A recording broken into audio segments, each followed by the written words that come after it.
imaniha atawa awak-awakan anu katadina manehanana teu pernah ibadah teu aya mangpaatna nyana iman nama ka Gusti Allah cuma teu pernah salat teu pernah puasa harita mulai tobat ka Gusti Allah la tanfa'uha taubatuha teu mangpaat tobatna geus bae doraka bae sanajan nyana tobat tutup pintu sigotaka tobat-tobatan harita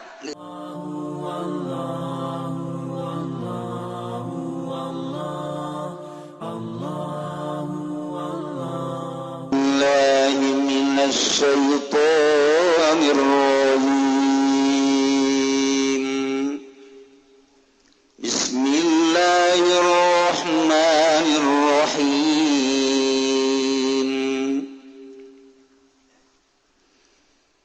هل ينظرون إلا أن تأتيهم الملائكة أو يأتي ربك أو يأتي بعض آيات ربك يوم يأتي بعض آيات ربك لا ينفع نفسا إيمانها لم تكن آمنت من قبل أو كسبت في إيمانها خيرا قل انتظروا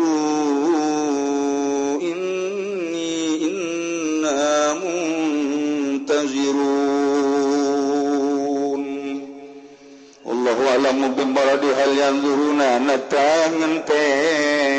hal yanzurun orang ngenteni mayan tazirul mukadzibuna tegese orang ngenteni sapa wong kang bohong kabeh antatiahum angin tatakahu min mukadzibun bitai wajai kalawan talan iya sapa al malaikatu pirang-pirang malaikat liqabdi arwahihim kedua ngagenggam pirang-pirang roh yang mukadzibun awayati rabbuka atawa yang tega sapa pangeran sira amru tegese parentah ya rabbuk bimana azabuh kalawan makna siksana rabbuk bimana azabi menang kalawan makna siksana rabbuk awayati ba'du ayati rabbik atau yang tega sapa setengah sake ayat pangeran sira alamati tegese sake tetenggere ba'du ayati rabbik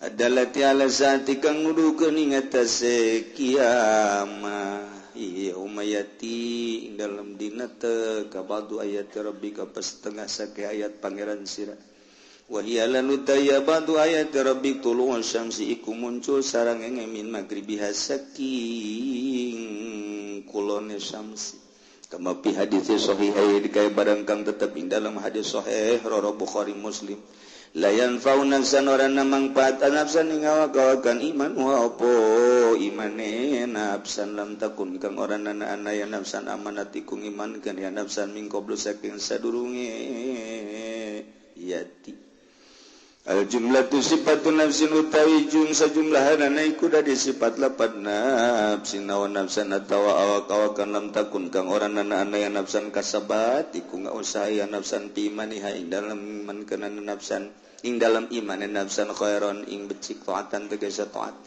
eletan pawa tegese orang ngamangpaatkeun ha ing nafsan taubatuha apa tobat nafsan kama fil hadis kaya barang kang tetep ing dalam hadis wa gulan gul sira Muhammad yantaziru ngenteni sira kabeh ahada hadhil asya ing salah sawijine ikilah pirang-pirang perkara ada hadhil asya'i salah sawijina ikilah pirang-pirang perkara innamu tazirun insatune ingsun agung iku kang ngenteni zalika ing mengkono hadhil asya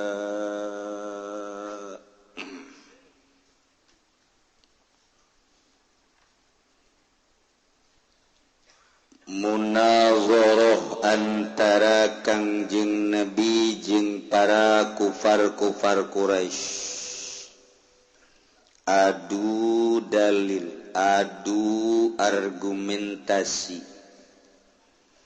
kekuatan ilmu ternyata kufar Quraisy teu menge ngalawan Kangjeng Nabi Muhammad sallallahu alaihi wasallam.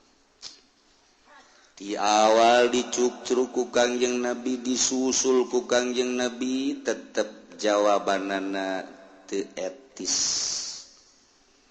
Susul deui ku Kangjeng Nabi, jawabanana teu otentik. Susul deui ku Kangjeng Nabi, tetep nyana geus teu bisa kukumaha. Bahkan ditangtangan ku Kangjeng Nabi, tetep nyana teu bisa ojah.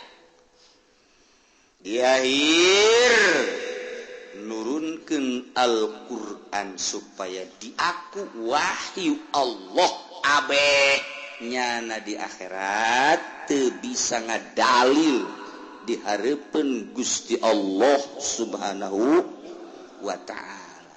Abeh teu bisa ngomong lantaran diturunkeun Al-Qur'an. Bisi nyana ngomong di hareupeun Allah.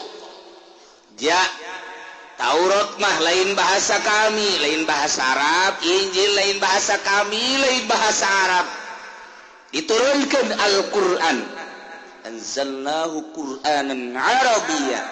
Ayo, dekumaha. Geus teu bisa kukumaha. Haju kumaha eta kufar Quraisy iman, tetep teu daek iman. Masya Allah. Amprok yang Kangjeng Nabi, nyaho kaistimewaan Kangjeng Nabi, nyaho keamanahan Kangjeng Nabi, nyaho kepercayaan Kangjeng Nabi teh, nyaho Kangjeng Nabi teh diutus ku Gusti Allah, nyaho diberi wahyu ku Gusti Allah, bergaul sapopoe tapi dasar teu iman mah teu iman bae. Mahal hidayah.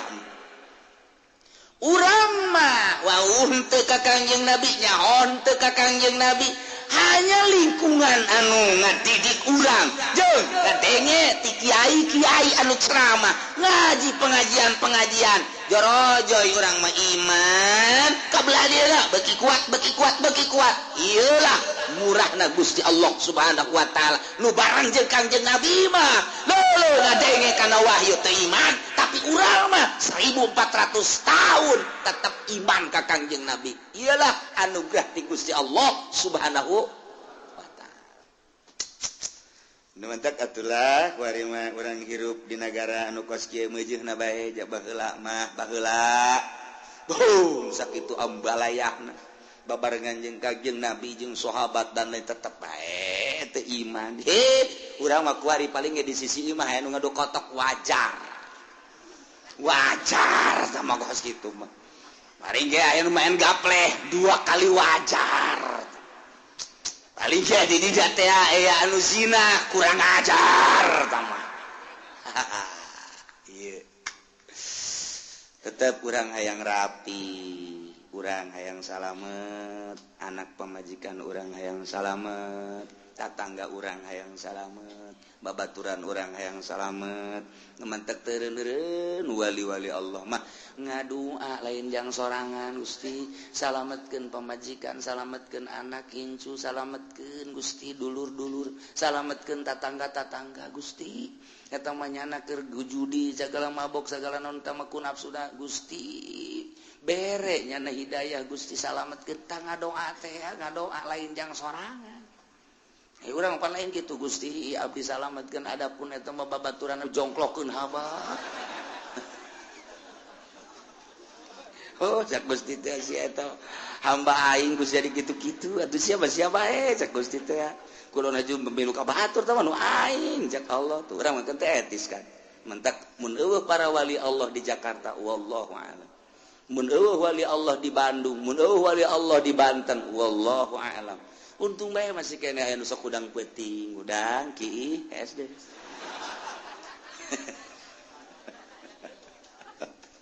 Aduh cak kaki kita mah aing. Maksud aing ka siap. Aduh eta bagus eta kos kitu, eta neraka eta kos kitu. Oh. Malah makiina ge geus teu ka sumur jasieun. Di botol aqua bae di jero kamar.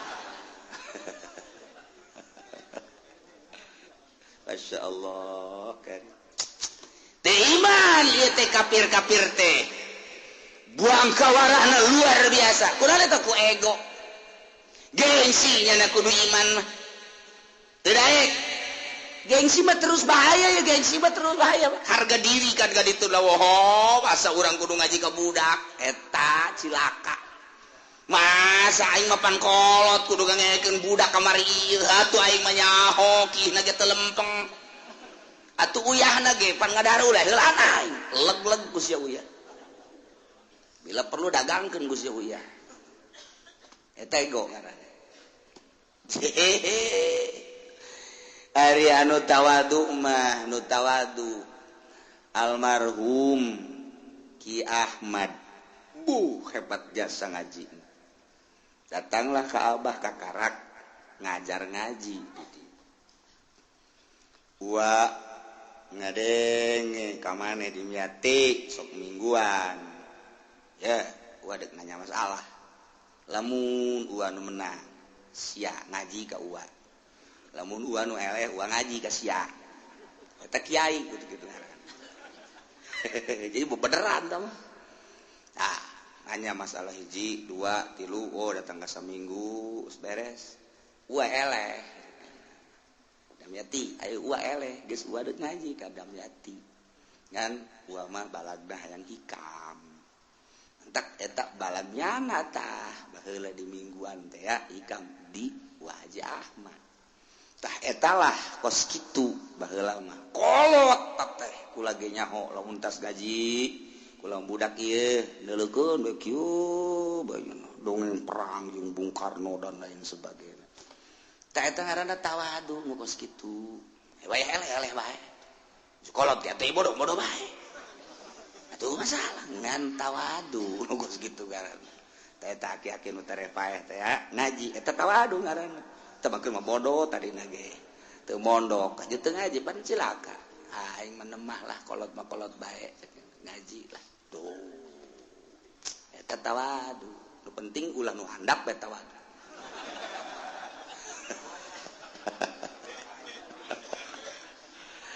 aduh teh deui jalan ye ku partea lantaran adu kekuatan argumentasi jeung Kangjeng Nabi terus akhirna nyana berharap ceknya nate aing mah kajen kumaha ge jam moal kudu iman ka sia Muhammad sebab sia mah budak kamari gagah aya di aing beunghar aya di aing pinter aya di aing nya ge sia kasih hebat tapi kan budak tur yatim teu hayang aing mah kajen modar aing mah moal kudu iman ka sia masyaallah karim pohara atau aing mah daripada iman ka sia aing mah mendingan kakenaan ku siksa lah endek aya seuneu-seuneu tamah tinu maha kawasa cenah gempa-gempa cenah banjir pokona mah aing mah mendingan kena kos kitu daripada iman ka sia weh teh si pohara-pohara teh atawa sebagian dari ayat-ayat Allah anu ngajadikeun kana ciri kiamat daekan eta aing mah daripada iman ka sia pohara kufar Quraisy mungkin iman ka Kangjeng Nabi teh hayang kudu iman ka sia budak kamari tah eta teh loba ku hari nu ka dieu terus nyurup ka jawara-jawara nyurup kasurupan Abu Jahal loba kudu ngaji ka nyana heulan sapiranya nyaho kiihna aing kaki iki dibahas giliran we tatanggana geulis dikawin ku nyana pada teh nyaho kiihna nyana nyaho si kiihna nyaho teu make calanana nyaho babarengan jeung aing baheula kiihna ge wer nyana neuleukeun aing neuleuh ka sia aja wari bogo pan digawin atuh teu pan sia nyaho kleutikna tuh aing kanu kitu mah ulah bomong kitu ieu giliran beta ka budak pinter ieu tos masantren ieu dah didenge budak kamari ka kasurupan Abu Jahal dak ieu turun ayat hal yanzuruna illa an tatiyahumul malaikah aw yatiya rabbuk aw yatiya ba'du ayati rabbik hal yanzuruna tengah dago anu ngabohongkeun ka anjeun Muhammad ngabohongkeun ka wahyu ka Al-Qur'an padahal geus dijelaskeun pan kamari teh bahwa inna za Qur'an teh lain lalawara tetapi manehanana teu daek iman ngabohongkeun ka Al-Qur'an teu pati njana ngadagoan kecuali hayang didatangan ku malaikat supaya nyabut rohna daekan kene paeh aing daripada iman ka Al-Qur'an. Oh iji oh ya tiya ba'du ayati rabb oh ya tiya rabbuk ay ambu yakni siksa atawa aing daekan kene ngadagoan siksa Allah atau siksa pangeran lah daripada iman ka Muhammad iman ka Al-Qur'an tayangnya atawa au yatiya ba'du ayati rabbik datang sebahagian tanda-tanda pangeran anjeun nunuduhkeun kana kiamat nyana ge geus caweun dina Taurat dina Injil geus dijelaskeun Kangjeng Nabi da geus dijelaskeun tanda-tanda tereh kiamat da geus ditandakeun geus dibejakeun dina Injil dina Taurat teh dibuat dina Al-Qur'an teh jasarua kitab samawi Zabur Taurat Injil Al-Qur'an teh akur pada kitab samawi nauhidkeun ka Gusti Allah jeung nyaritakeun tanda-tanda kiamat aya nu mantaknya nyaritakeun ayati ba'du ayati rabbik atawa aing madaekan kene datang kana saware didatangan saware tanda-tanda kiamat ani gara aing daripada aing iman ka Al-Qur'an mah aing kitu naon tanda kiamat iyalah yauma yati ba'du ayati rabbika la yanfa'u nafsan imanuha lam takun amanat min qabl padahal mah di mana-mana datang tanda kiamat sebahagian ayat-ayat pangeran anu nuduhkeun kana yen kiamat bakal terjadi di akhir zaman bakal aya 10 tanda kiamat hiji dajjal dua dabah tilu khasapun bil masyriq gempa di wetan khasapun bil maghrib gempa di kulon khasapun bi jaziratin di jaziratil Arab ini jelas pak gempa di berbagai benua Asia, benua Eropa, benua Afrika, benua itu Amerika gempa di mana-mana bakal terjadi. Eta tanda geus tereh deukeut ka kiamat. Ditambah deui jeung dukon aya haseup unggal nagara engke bakalna. Ngan haseup tersebut teh ruang gede-gede nama engke di Timur Tengah. Bakal aya haseup kadeuleu ku kabehan geus teu bisa ditahan tamah haseup. Unggal nagara ge aya haseup ngan haseup eta mah pohara dukon eta datang ke poek saduya poek ku haseup eta. Ieu tanda geus tereh datang ka kiamat. Tambah deui nomor ka-7 tuluh samsi min magribiha. Muncul panon poe ti kulon. Tambah deui Ya'juj wa Ma'juj ke-8. Ke-9 turun Kangjeng Nabi Isa alaihis nomor ka-10 bakal aya narun takhruju min adan tasukun nas ilal mahsyar sunu ieu mah bakal nanti adan. Wah luar biasa kuari mah kakarak ge seuneu fon doang fon teh naon kira artina tuh siapanya hobay kan ya osok neuleu meureun ieu dibawa di negara ka negara terus aya nu nasional aya nu internasional diiring ku kabehan wah dipuji-puji eta teh buatan Yahudi jeung Nasrani ngalambangkeun bahwa seuneu teh sesembahannya baheulana nu kuari di agung-agung dunia nyaho kabeh engke mah bakal aya seuneu sadunya kadeuleu ku apehan lain diiring-iring bahkan ieu mah bakalna seuneu teh ngiringkeun jelema ka mana bae ditutur-tutur Gusti Allah geus dibalikeun ku Gusti Allah masyaallah kan nah ieu bakal terjadilah seperti eta geus dijelaskeun Demandak Imam Tobroni nyaritakeun di sana di Nabi Zar gol Nabi sallallahu alaihi wasallam Kangjeng Nabi nyarita dina hiji poe atadruna aila tazhabu hadhihi syamsu mane nyaho ka mana ieu panon poe leumpangna iza gorobat di mana surup ka mana coba hayo qalu cak sahabat-sahabat Allah wa rasuluhu alam Gusti Allah sareng Rasul anu maha uning cek Kangjeng Nabi inna tadhabu illa mustaqar nyana leumpang ka tempat cicingna tahtal arsy dihareupeun aras panon poe ta unggal poe asal surup di handapeun aras tidinya manehanana fatakhiru ngajungkel sujud ka Gusti Allah unggal poe ta panon poe teh kos kitu bae ta unggal poe takhirus sajidah fala tazalu kadzalik lamun ku Allah encan dititair tapi udang parji balik deui pindah sujud eta manehna sujud bersyukur ka Gusti Allah cak Allah udang panon balik deui ka wetan sakumaha biasa unggal poe asal datang ka hanapeun aras sujud cak Allah udang ayeuna balik deui kitu beta masyaallah teu eureun-eureun datang ka kuari masih kene kitu bae bakal terjadilah engke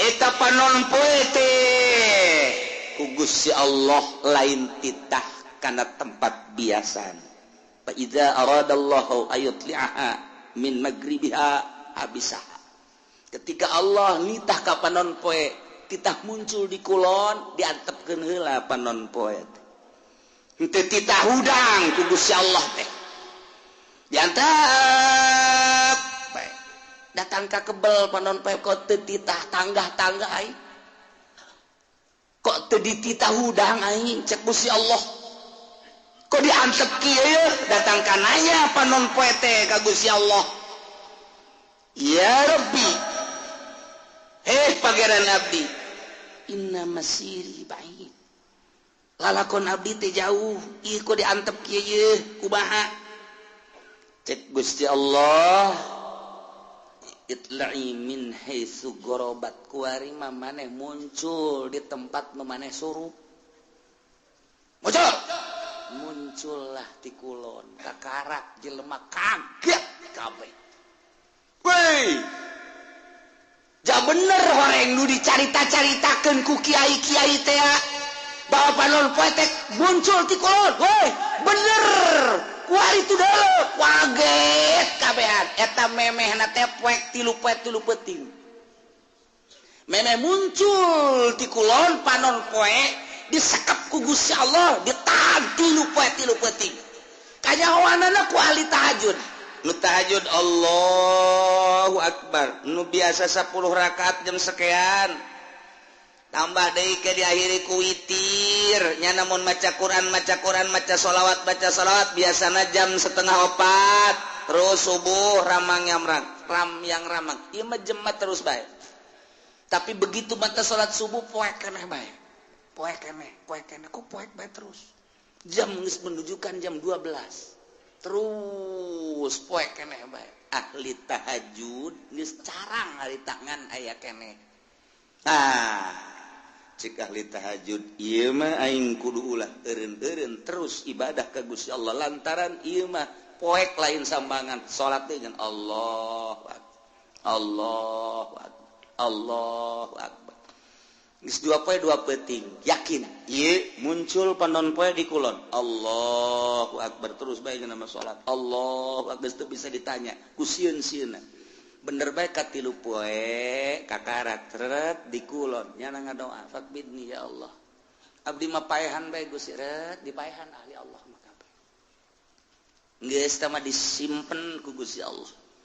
Ieu salah sahiji tanda kiamat adalah muncul panon poe di kulon. Allah karim. Anu sebenarna mah lamun diruntuikeun mah mimiti dajjal heula. Kuari diunggal negara ribut moal eureun-eureun. Irak terus-terusan, Yaman bakal, Iran kitu keneh jadi ancaman Yahudi. Kemudian atuh kitu Suriah geus teu eureun-eureun, Turki kitu keneh. Diurang ge kuari bintik-bintik da geus aya, lain lalagaan. Lantaran ieu henteu berkesinambungan rakyat jeung pejabat. Sebab geus nyahoan bahwa negara urang dikendalikeun ku Amerika. Rakyat anu paham mah ieu teh naonan kieu? Yeunlah berbagai organisasi. Baik organisasi Islam maupun organisasi non-Muslim dan lain sebagainya untuk membenahi negara, tapi tetap bae negara teh lain embungeun dikendalikeun ku Yahudi. Pan bintik-bintik peperangan kajian kumaha ge. Jelema anu geus mantep dina Islamna dianggap teroris, diperangan bakalna kajian kumaha ge. Pujana biang terorisna. Terus teureun organisasi Muhammadiyah jeung NU teu nyaman, teu harmonis. Tambah deui ku HTI teu nyaman, teu harmonis. Tambah deui ku Hurut teu nyaman, teu harmonis. Tambah deui ku EPI teu nyaman, teu harmonis. Padahal mah ngomongna mah kabeh demi kemaslahatan umat. Matak naon atuh nyana duduk bersama benerkeun ta pamarentah. Tapi kan teu bisa lantaran dikendalikeun ku Emrik. Mah bisa geus kajian ku kumaha ge ieu mah. Geus lalakon kos kieu baja kuari ge presidenna teh geus nyaho aya. Teu dipilih ku teh pemilihan geus aya si eta. Kok bisa kos kieu kos itu bae pengendalian mah. Nah, engke kan mulai tah riweuh-riweuh organisasi jeung organisasi. Tos mulai ayeuna ka parlemen. Terus iya ribut lah. Pasti bae ribut engke nyabelah rakyat jeung pemerintah. Sebab pemerintah dikendalikan ku Yahudi, tidak berdiri sendiri. Rakyat embung dikendalikan ku Yahudi atau ku Amerika. Timbullah engke bakalna tentara bagi dua, polisi bagi dua, ribut pasti di negara. Irak model kos kitu, Iran model kos kitu, Suriah model kos kitu. Nu kuari eukeur bae, Mesir, Suriah seperti gitulah. Ieu wayang Amerikana teh disetujuan ieu teh ku rakyat. Rakyat teh hayang nyieun sorangan nu mandiri. Kemudian geus aya di dieu boga lalakon. Ieu Amerika, ieu jelema ribut lah. Rakyat bagi dua, polisi bagi dua, ABRI bagi dua. Mesir model kos kitu. Suriah model kos kitu. Ya, kuari pemilihan di Irak teh lantaran ieu teh buatan Amerika, rakyat embung, bom sing jelegur. Suriah kitu kene, ieu kami mah hayang ieu isulah ke urang.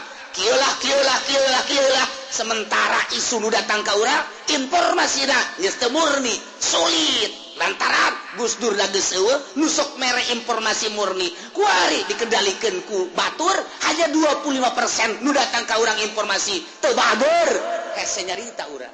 Ribut nyahona urang mah silih tembak di Suriah, silih tembak di Irak.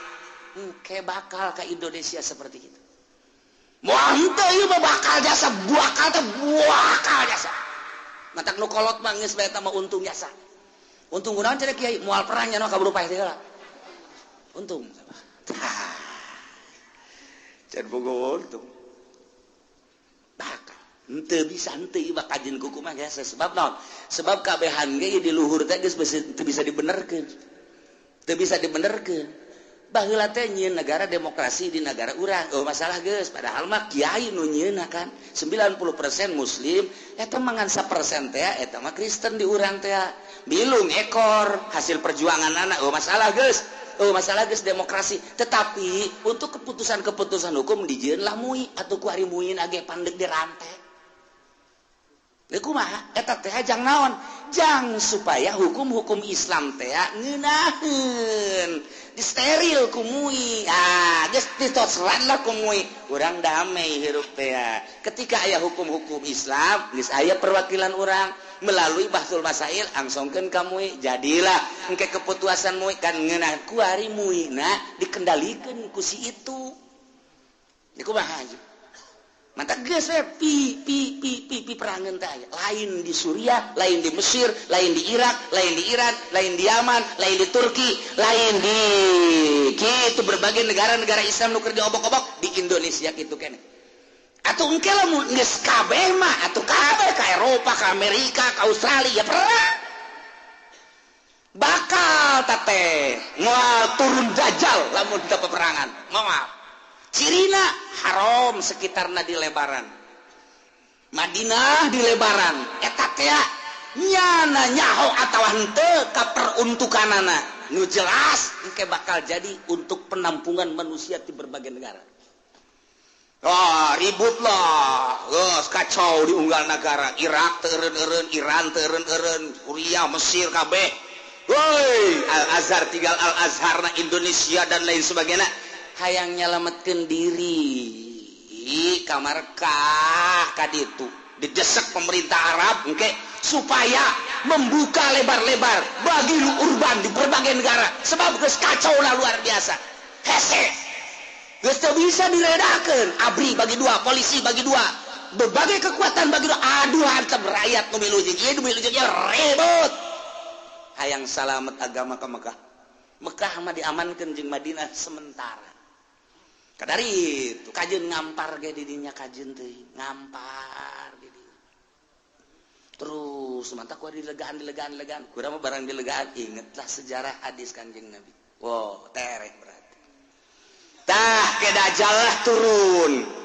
wah keunggal negaranya nama hiber dajjal mah jelema hayang emas cokot batuk asal siap percaya aing pangeran di mana negara daerah nu eueuh cai aing datang ka dieu tepak doang nya timbul wah cai culcer asal siap mangeranan ka aing pangeran ayo jelema iman geus ipis sementara kiai anu balalager nu balener geus ka Mekah di dieu geus eueuh nu ngelola di unggar nagara kabeh tinggal sumuhun dauh jeung sumuhun dauh boro-boro engke ku dajal kakara kudukun kebul bae ku ari geus sumuhun dauh ku kebul kudukun bae geus sumuhun engke mah komo ku dajal jelema dipaehan hirupan deui pangeran kos gitulah dajjal dahsyat jasan nu mantap urang dibere doana ku Gusti Allah minta salamet tina al-masihid dajjal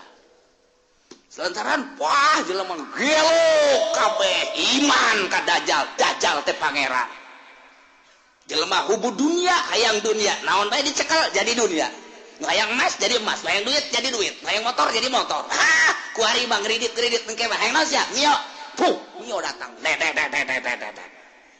sia naon hayang Avanza berem Avanza ngajogrog sia hayang naon ieu mah cenah hayang hartop aya tuh di ditu tuh aya kelos cokot ku sia tuh hartop teu leumpang akina rusak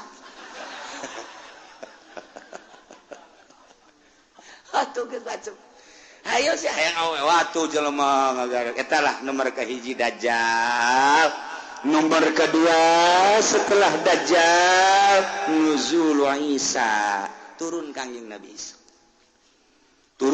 Nabi Isa ngan aya anu nyaritakeun memeh dajjal ieu adalah Imam Mahdi heula geus teu kuat kabeh ngadoa Gusti minta diturunkeun Imam Mahdi aya jelema kasep kemudian salat teu eureun-eureun Allahu Akbar pas di makom Ibrahim Allahu Akbar nu wani ngaganggu urang Arab da urang mamana ge ku harismana ku kasepna gagahna Allahu Akbar teu eureun-eureun salat bae sapoe dua poe tilu poe mulai suara-suara aya nu kasep salat bae di dinya mulai diperhatikeun ieu tanda-tanda ieu bener dajjal kakara begitu mana salam dicekel ditanya manismu teu daek ngajawab sangaran teu daek ngajawab kabeh nyebutkeun ente dajjal ente Mahdi teu daek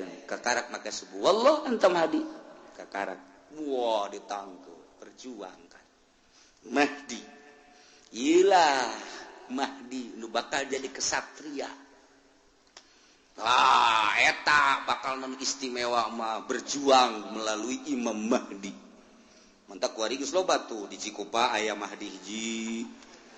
Tapi tukang main gaple teh mah di Bojong Mahdi hiji. Teman niruan sendal bae deui. Si Mahdi macam-macam Mahdi. Terus Dajjal, ku Dajjal maka segeralah nuzulu Isa turun Kangjeng Nabi Isa alaihis salam. Dibantulah Kangjeng Nabi Isa kusaha ku Ashabul Kahfi nu ayeuna di Yordania. Nu kamari kuring sadayana zarah ka ditu. Ieu Ashabul Kahfi. Wah, buuk ngarundai ka handap. Lantaran besar bara 1000 tahun lah tuh di zaman Raja Dikianus datang ka ayeuna. Kuku para ranjang jasa halis mula panjang nuantak besi ayah di mana bae nubukna panjang wah iya Ashabul Kahfi kajian kuku mah si hade ulah di baturan sing hade juri ieu mah ieu turun di Gunung Karang masalah ieu wah gararaga muksal bina tamlikho zunwanus martunus saribunus palyastatiunus ngirta ieu tentara-tentara Allah anu bakal bareng jeung Kangjeng Nabi Isa alaihis Dajjal diudag ku Kangjeng Nabi Isa. Umpat ka mana? Diudag terus. Eleh lah ku Kangjeng Nabi Isa. Kangjeng Nabi Isa dakwah dirinya. Masya Allah istimewa jasa. Terus Kangjeng Nabi Isa dakwah. Saha nu nyaritakeun bahwa kula pangeran batil. Bohong, goblok cak Kangjeng Nabi Isa. Kula mah sakadar utusan Allah. Mata kurang lamun nyaritakeun kos kitu teh jelas kunaon ku ari pangeranan. Mantak pada tahun 300 sekian musyawarah konsili disebutna mun baheula konsili mun di urang mah muktamar para penggede. Begitu muktamar ngajelaskeun ieu teh untuk memutuskan apa Isa itu adalah Tuhan. Jadi dituhankeunana teh ku uskup-uskup eta teh hasil konsili. Jadi berarti hasil musyawarah. Jadi nganungbankeun pangeran ngamangerankeun ka Kangjeng Nabi Isa teh adalah pada tahun 360 sekian ta eta teh meunang hasil muktamar. Jadi masyarakat supaya nyaho bahwa pangeran teh Isa hasil muktamar disebutna konsili keblon. Aya pangeran urang usah urang pangerankeun yuk. Ayo geus urang pangeran mantap aya sababaraha muktamar anu hadir di dinya henteu milu ngamangerankeun ka Isa dibunuh pan. Dibunuh hari itu tetap Isa pangeran. Jadilah datang ka kuari Tritunggal. Kayak Kangjeng Nabi Isa marah. Saha nu ngajadikeun aing pangeran? Aing mah rasul. Anu kuari ngajalankeun syariat Muhammad. Akurnya da jeung Kangjeng Nabi urang. Mulai bahala kawin Kangjeng Nabi Isa pan baheula teu kawin, da ieu kuari mah kawin ke bakalna turun ka dunya, nyana dakwah terus. Jelema istimewa kabeh iman. Nyana kawin ngan teu lila Kangjeng Nabi Isa diangkat deh maot Kangjeng Nabi Isa. Mulai kacau deui dinya. Ngan nu baragus geus mulai ku Gusti Allah langsung aya angin seger asal ngambe angin eta asal ngambang itu maut nu ibadah ke Allah maut ya Allah ya Rabbi tinggal Cameron bakukul geus luar biasa bakukul deh belah tidinya turunlah Ya'juj wa Ma'juj. Urang lamun nyarita dina Al-Qur'an aya Ya'juj wa Ma'juj anu dibendung ku kitu Zulkarnain. Urang mun maca surat Kahfi aya. Ke dihareup bakal dongeng Ya'juj wa Ma'juj nu Kangjeng Nabi waktu Kangjeng Nabi tas Isra ningali bendungan imam kitu raja tersebut ieu geus sagede kieu tah. Sedengkeun ieu de kaluar geus sagede kieu cak Kangjeng Nabi. Engke bakal gede di akhir zaman bakal kalaluar di badak kalaluar Ya'juj wa Ma'juj terus bae ngadaharan naon wae aya bae manusia di dahar hewan di dahar suagula rupa di dahar wah Ya'juj wa Ma'juj mah ieu mah tangkal kayu sok pala di daharan bae ieu datang anu pohara geus mantak baheula ku Zulkarnain di bendung ge raja sadunya Raja Zulkarnain dipuat dina Al-Qur'anul Karim ngan eta bendungan Raja Zulkarnain teh ya nu kuari di laut manana ieu ditelusuri ke berbagai ilmuwan dunia seluruh benua Asia, Afrika, Amerika, Eropa, Australia. Ya, urang teangan coba bendungan Zulkarnain teh di mana ieu? Sebab Ashabul Kahfi kanyahoan Kangjeng Nabi Syuaib kanyahoan dan lain-lain sebagainya kanyahoan. Urut Kangjeng Nabi Lut kamari laut mati aya kanyahoan. Wah beh aya ieu teh di dunia. Nu aya dina sejarah nu di Quran teh araya kabeh. Kemudian piramid aya, Firaun aya dan lain sebagainya aya. Ieu bendungan Zulkarnain. Ieu lah anu encan kapanggih datang ka perdetik ieu. Nah, tapi geus mulai kuari kanyahoan. Geus mulai. Berbarengan jeung kanyahoanana kapal Kangjeng Nabi Nuh. Kapal Kangjeng Nabi Nuh teh kuari teh aya keneh. Kapalna aya keneh kapalna. Geus sindek urang kada itu hayu. Di mana cenah Kiai? Lah, sieu mah diajak ka Banten ge hararese. Kok mau ka ditu atuh. Di Gunung Arat. Di Gunung Arat, Arat teh di Turki. Eta teh di luhur gunung aya. Setiap jelema nu kadinya teu kuat paeh. Jalan luhur melalui udara tetep bae teu kuat. Didinya geus digambar saat orang didinya aya peninggalan kapal Kangjeng Nabi Nuh alaihi salam. Judi teh judi. Nah, geus kapanggih eta. Tinggal ieu bendungan Zulkarnain nu diditunan di bendung ieu Ya'juj wa Ma'juj. Di mana ieu? Bahkan ilmuwan arkeolog Amerika pernah asup ka hiji daerah nyana ge kaget kok hewanna kos karari ceulikna lain irungna lain bahasana lain ta eta teh nyana kaget di dinya aya hewan seperti kieu yeuh teu kajawan nyala ge di mana tapi ketika jana peureum ngadengela suara azan Allahu akbar Allahu akbar trek aya di daerahna deui berarti eta dibukakeun hijab mata asup Islam eta jelema eta asup Islam. Loba jasa di Amerika anu menemukan di Inggris, di Belanda, kemudian asup Islam. Loba, ieu mah keur carita hayang mengetahui tentang bendungan Zulkarnain. Geus kapanggih aya sababaraha menemukan buah ieu cuman buah doang. Ketika aya seseorang anu menemukan hewan seperti itu apa ieu Ya'juj wa Ma'juj teh. Maka manehanna ngadengin suara azan. Kemudian bentak geus lain di dinya deui. Eta teh negara-negara kos kitu teh loba urang ge. Kuari ge urang nu ka Banten aya nu haju ka dulu istana kerajaan. Eta berarti diajak ka negara itu. Kamari aya deui nu liwat ka dinya bae. Oh, aya kerajaan di daerah dia, di ketos bae kerajaan ketos. Raja jurig newo-newo meureun tah. Jawab. Ieu urang kan kuari. Ieu teh kuari urang teh aya 3 dimensi urang cicing di dieu. Urang dimensi zahir kuari zahir kadeuleu ieu lamun urang dibukakeun hijab trek dimensi alam jin lamun waliullah dimensi alam hakikat bakal kanyawan hakikat jadi ieu teh sababaraha dimensi urang mah kulantaran urang mah sapira urang atuh nu kadeuleu ieu deui kapanggih ieu deui mun mingguan ka dieu jeung tukang uduk deui eta dimensi urang mah ieu ke baca bakalna Ya'juj wa Ma'juj. Nah, idinya kakarak summa khurujud dabbah. Jadi eta bakal Ya'juj wa Ma'juj engke ku Gusti Allah dihujanan blek hujan. Banjir pararayah lah Ya'juj wa Ma'juj. Tinggal manusia-manusia anu nyilib araraya loba keneh di dunia teh.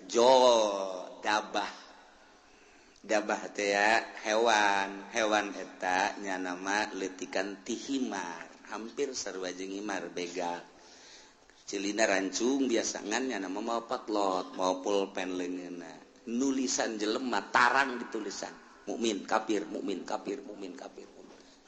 geus teu bisa kukumaha nu katulis kafir wae terus sadunya mukmin kafir dabah eta mah terus nulisan eta masyaallah ieu lalakon lain lalagan ieu pohara jasa bakal katulis nah nu geus saya tulisan mukmin tidinya langsung teu kebel mau ngeunah geus tinggal nu kafir sia mah kafir sia ge da tarang sia ya sia kafir sia ge atuh kafir kabeh tah tidinya mah geus kafir engke mah bakalna awewe loba jasa lalaki kurang tak engke bakal lalaki diudag-udag ku awewe datang ke lae ka tangkal kalapa kiih na ge dilamotan ku awewe ku eueuh lalaki ku eueuh lalaki lamun hayang makmur engke tah aduh haju deui zina teh kuari makan masih kena di kamar masih kena di kontrakan eta anu kelas di hatap nu belah ditu da mah tuh di hotel di tempat-tempat anu geus puguh lokasi-lokasina engke mah di sisi jalan kos kotok ieu hayang itu dibuka sleting beres geus eta geus dihayang beres percis kos kotok bae geus beres ngan digabungkeun ku Gusti Allah gabung geus moal aya nu anakan moal aya nu anakan geus we dibere gabung bae lantaran dikiamatkeun kan moal aya budak leutik nah aya hiji dua ge aya hiji dua saeutik hiji dua paling meureun sadasa hiji nu reuneuh teh geus hese ngan gabung bae geus teu araranakan ngomongna jelema ku geus lemah-lemahna iman ketika aya nu zina ieu jelema jana zina di dinya ngan ngomong kieu dong atuh hayang boleh di dinya belah ditu kayak ngan ngomong kitu doang geus teu daya teu upaya geus ku sebab zina kabehan ngan ngomong da teh kitu hayang belah di dinya atuh cek belah ditu ke naon ih teu lalikat aing mah geus beres ngomong kitu ditawaran daekeun pan blon eta iyalah bakal terjadi seperti itu. Masya Allah kakarak summa tulu usyamsi min magribiha kakarak muncul panon poe di kulon jadi muncul panon poe di kulon setelah Mahdi setelah Dajjal setelah Dabah setelah Yajuj wa Majuj kakarak muncul panon poe numantak cek Kangjeng Nabi la taqumus saah moal waka terjadi kiamat hatta tatlu asyamsu min magribiha sehingga muncullah panon poe di kulon tah ieu teh ditangtangan ku kafir teh urang Quraisy nyaon dina Taurat dina Injil geus dijelaskeun nu matak nyanalah aing mah daripada iman ka Quran jeung ka Muhammad maningan ge hiji bae cabut nyawa aing nomor kedua maning disiksa ku Gusti Allah nomor katilu Allah maning turunkeun bae tanda-tanda kiamat di antarana muncul panon poe di kulon nu batak ketika muncul panon poe kumaha tangke bakalna yauma yati ba'du ayati rabbika la yanfa'u nafsan imanuha lam takun amanat min qabl dina poean datang sebahagian tanda-tanda pangeran yakni tere datang kiamat wahiyatul syamsi muncul panon poe min magribiati kulon sakumaha geus dijelaskeun di hadis Bukhari Muslim tah ketika muncul panon poe di kulon teh la yanfa'u nafsan imanuha lam takun amanat min qabl eueuh mangpaat kawak-kawakan ka hiji jelema ka sahabat imanuha imanna lam takul amanat min qabl anu manehanana encan iman memeh eta mah geus begitu muncul panon poe di kulon nyana can iman haju nyana nyao ieu teh tanda kiamat berarti bener kiamat teh nyana iman geus tutup pintu sigotaka teu mangpaat sama sakan jujung kelan nyana asyhadu an la ilaha illallah wa asyhadu anna muhammadar rasul geus tutup tamang geus tutup bae pokona asal muncul panon poe di kulon geus tutup syahadat tinggal syahadat zikir tinggal zikir jelema kabeh bakal neangan masjid tandana masjid eta adalah hiji aya kubahan dua aya menarahan tilu aya tihangan masjid mah matak pake tihang bae tanda masjid adalah tihang engke di akhir zaman ditareangan eta ngan geus hese neangan masjid geus areueuh lantaran dibongkaran model di urang ge kuari keur dibangun masjid di berbagai negara di berbagai daerah di berbagai sudut dibangun lantaran masih keneh nyaman jeung aman nu ibadah loba keneh di akhir coba engke lamun terus dikendalikeun ku Amerika nu jadi gubernur Jakarta kuari Ahok lamun aja Jokowi naik Ahok kafir tidak menutup kemungkinan engke Serang Bupatina kafir, Pandeglang Bupatina kafir. Lamun di Jakarta Ahok, engke di Serang si Cenglu. Oh, di Pandeglang si Tegwan. Ayo si Tangerang si siang-siang melingseng. Geus beres kabeh. Ayo sia. Mangkaning deui tuh.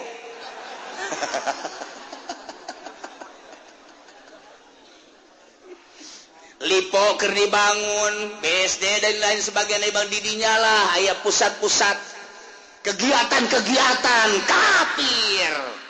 Nu geus kanyahoan bae gapan dinasa baheula teh didinya teh aya senjata nu sakitu loba anak deuk nanaonan eta sa? Si Haryati, Haryati teh saha?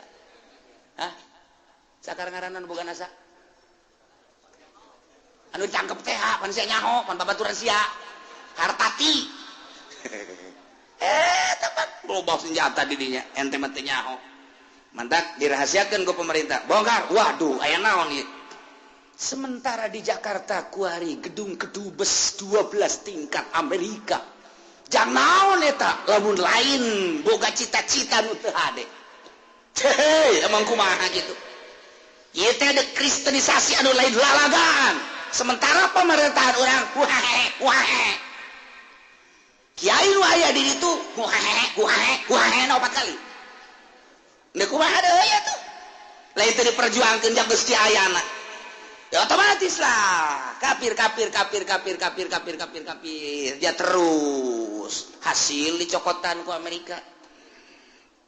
Hasil dicokotan dan lain sebagainya. Urang dibangun. Kadeuleu geus lemahna di urang. Asal aya nu bergerak dianggap teroris, asal bergerak dianggap teroris kan sararieun kabeh iman geus eueuh mulai gempor. Sudah tidak ada masjid-masjidan, masjid paling hiji dua kan meureun anu dipertahankeun. Ayo sia tanah dibelian ku nyana nyin gereja sadaek-daek. Nah, ada kumaha deui ayo. Ya pemimpin urang ge nu handle, nu kuat. Ayo deuk kumaha kabeh sumuhun dauh ke Amerika. Nah, mulailah gedung dibangun, gereja dibangun, masjid-masjid urang dibangun, engke dibongkar. Nah, ieu mah keur carita singkatna bae, lila kene eta mah urusan kos kitu mah, sebab eta mah melalui masa-masa peperangan dan lain sebagainya, bakal perang, neuk kumaha henteu, bakal jasa. Nah, nu mantak kolot urang baheula engke mah bakal perang deui sia, ngan urang mah baheula kolot urang nyaritakeun ejeng kulon. Sakar kulon? Baduy jeung baduy padahal mah baduy teh horeng eta siloka baduy teh cak kolot baheula eta teh nu bakal diperangan jeung urang nyana nyahoeun ka jalan-jalan horeng Amerika eta baduy ngaranna siloka kolot eta mah ya atuh perang jeung baduy mah lah sabira baduy atuh horenganan cak kolot baheula tong ke mau baduy terus kaunggar lembur niluan jalan orang dongeng mun jeung kolot kos kitu engke bakal urang diperangan waduh baduy usahawan horeng Amerika ku ari teh geus boga satelit nyana urang leumpang ka mana we ngising ka mana we geus kanyahoan satelit Amerika teh geus kieu bae nang haye sia jepeni deuk ka mana lumpat sia haye ditembak sia ku aing ngan cak Amerika moal ditembak paeh ti heula ge satelit geus kieu bae hayo coba urang gambaran letikna boga urang internet deh hayang nyaho daerah anu trek pencet asal nyaho bae urang blokna pencet jaheueuh pencet jaheueuh pencet jaheueuh salah mencet waduh sempak sia kumaha sia salah mencet aya kiai do salah mencet lain sial alhamdulillah kita anyar cenah ieu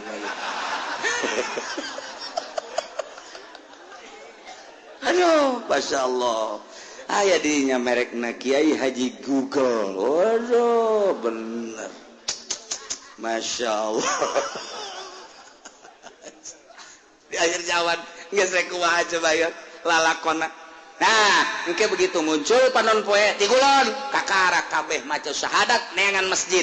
Masjid geus eueuh, lantaran ciri masjid teh aya kubahan aya menarahan jeung aya tihangan. Kuari masjid geus teu make tihang, geus mulai kan kuari ge masjid teu make tihang. Masjid mah make tihang minimal 4. Kuari geus teu make tihang, geus teu make. Wah, cenah geus eta mah kan aula nu kos itu mah. Abe fungsina babari cenah main badminton bisa. dirinya main bola bisa, dirinya main takraw bisa, kemudian main gitu tenis meja bisa dan lain sebagainya bisa. Tak jadi berarti fungsina geus lain multifungsi deui mah 10 fungsi.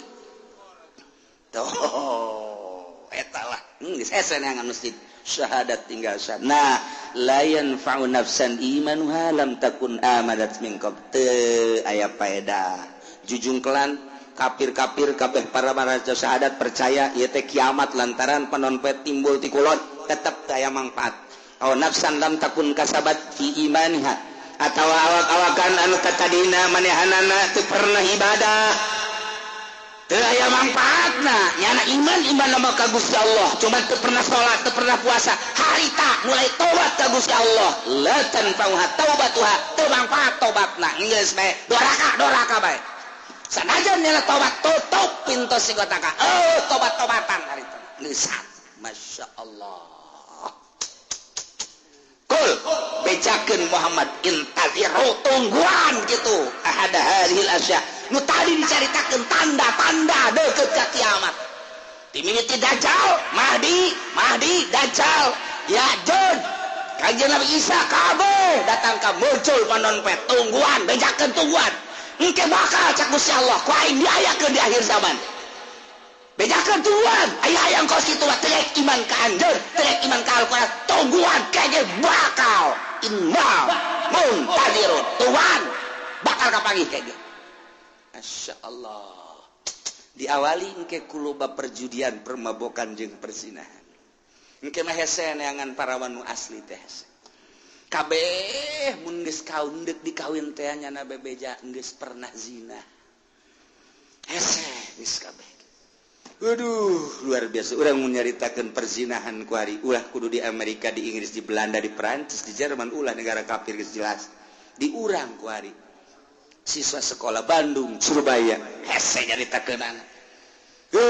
Di kontrakan, jauh ti indung bapa, cacak-cacak aya di hareupeun indung bapana. Nu ditalingakeun si hadesia reuneuh bae. Komo jauh ti indung bapana. Iman kurang. Duit kurang deui. Jang malayarkeun kontrakan, atuh ban nangkarak. Nah, kumaha deui? Kenapa ban nangkarak? Atuh ieu saya yang penting ada yang bayarin kontrakan sakana teh. Geus bagus gitu. Kececes dibere-beres. Eta ya kececesan segala.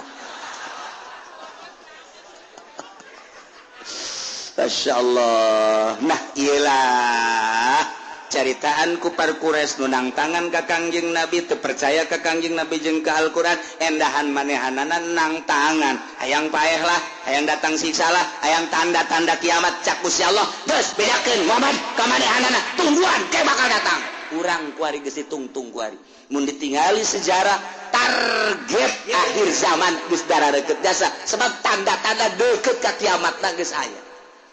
Mata geus bae kuari mah urang mah sakadar ngaji ieu mah supaya nyaho jang naon jang supaya urang bisa mengendalikan diri abeh urang salamet fid dunya wal akhirah lantaran hese deuk dikukumakeun ge ieu mah geus bae urang jeung urang jang urang bae geus urang rapih ke anak urang di akhir zaman mah kuari geus teu boga TV teu boga HP teu ngridit wali geus sakitu ge geus teangan coba nu teu boga HP hese jas aya cenah kula teu boga kiai bener sia leungit can meuli deui lawan bandar mah